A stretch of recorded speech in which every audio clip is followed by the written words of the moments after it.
আর আমি সবরে লিখা করুছু কেতে বেলে বি পলে যাবা জলদি দে ଭଲ ଅଭ୍ୟାସ କରି যাব ଭଲ ଲାଗେ ରିପିଟ୍ କରିବା ବେଲେ ଭଲ ଲାଗଲା ଖାଇ କହାନେ ପବାନ ନେ दिमाग लेकिन जाओ ना हैं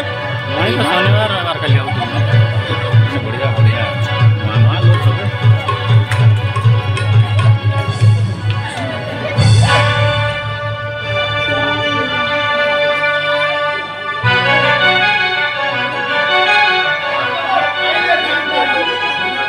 कौन करो लाइक